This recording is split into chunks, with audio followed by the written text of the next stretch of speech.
ассалому алайкум, хуш омадед ба канали ман. Агар шумо ба канали ман аввалин маротиба бошед, донед ки ин канал аз дигар каналҳо ба кулли фарқ мекунад. ман мисли дигар блогерҳо аз шумо подписатся карданро намепурсам, чунки баъди тамошои видеороликҳоям хулосаатонро худатон мебароред. инак мавзӯи имрӯза мо вохурии аввалин мебошад. сар кардем.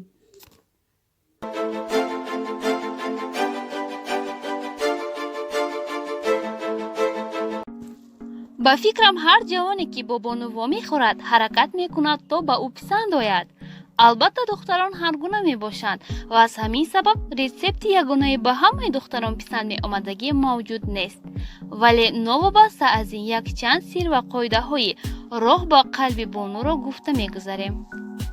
якум, агар духтар ба вохурӣ розӣ шуда бошад, ин аллакай маънои онро дорад ки шумо ба ӯ каме ҳам бошад писанд ҳастед.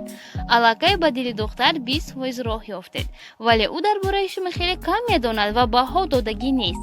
дар вохурӣ ӯ албатта ба шумо баҳо медиҳад. ба ин тайёр шавед. дуюм, ҷои вохуриро ҷавон бояд аниқ донад. ҳеҷ гоҳ духтарро ба он ҷойҳое ки худатон нарафтаед набаред. агар бо духтар дар ҷойҳои аҷои вохурӣ карданӣ бошед, пеш аз вохурӣ дар бораи он ҷойҳо маълумот гиред, чунки муҳим аст дар вохурӣ худро ором ҳис кунед ва ҷойҳои ношинос шояд ҳардуи шуморо нороҳат созад. сеюм, пас аз он ки вақт ва ҷои вохуриро аниқ сохтед, дер намонед. аввалан ба симои зоҳиратон аҳамият диҳед. либосҳои дастмоз накардашуда ва дарида надошта бошед. аз даҳонатон бӯи нохушу аз баданатон бӯи арақ наояд. хуб аст вақте аз шумо бӯи атр меояд. чорум, ба духтар бо калимаи ту не, балки бо шумо муроҷиат намоед ва пас пурсон шавед. оё ба ӯ ту гуфта муроҷиат кунед, ӯро намеранҷонед? агар ба ин духтар норозӣ набошад, албатта ба шумо иҷозат медиҳад. дар ҳар ҳолат шумо одоби бетакроратонро намоиш медиҳед. панҷум, вақти дар роҳ суҳбат карданатон ба духтар беҳад наздик наоед. дар байни шумо ва бону на камтар 1.5 метр масофа бошад, чунки ҳеҷ бону марди часпакро намеписандад. шашум, ҳеҷ вақт ба духтар дар вақти хуб шинос набудан суханҳои навозишкунанда нагӯед. масалан, хушрӯча, асал, шакар.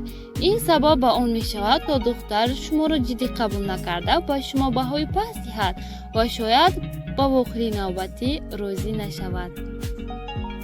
ҳафтум, вақти суҳбат ба меъёри гапзанӣ аҳамият диҳед. духтар набояд ҳис кунад ки шумо фақат худатон гап мезанеду ба ӯ навбат намедиҳед.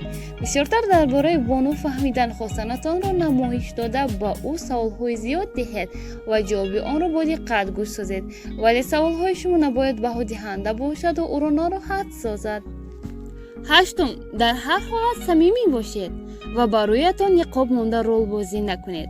агар дар назди духтар бисёр шарм кунед ва суханҳоятонро гум кунед, ба ин иқрор шавед. гӯед ки ҳаракат доред то ба ӯ писанд бошед, вале ин ба шумо каме мушкил шуда истодааст. духтар ба чунин самимият баҳои хуб медиҳад. нуҳум, агар шумо бо духтар дар қаҳвахона нишаста бошед, вақте он ҷойро тарк месозед, аз дастархон ҳеҷ чиз нагиред. шояд дар дастархон таом ва оби истеъмол нашуда боқӣ мондааст, вале бигзор дар ҷояш монад. дар назди духтар хасисиро намоиш надиҳед. даҳум, пас аз вохурӣ агар хоҳед ба духтар таъсироти аҷоиб боқӣ монад, пас ба ӯ як дона гул ё гулдаста аз ягон кӯдак ё ягон шахси дигар равон кунед. бигзор ба ҳамроҳи гул дар коғаз навиштаҷотҳои самимие ки аз вохурӣ бо чунин бону шод шудаед ва миннат доред илова карда шавад.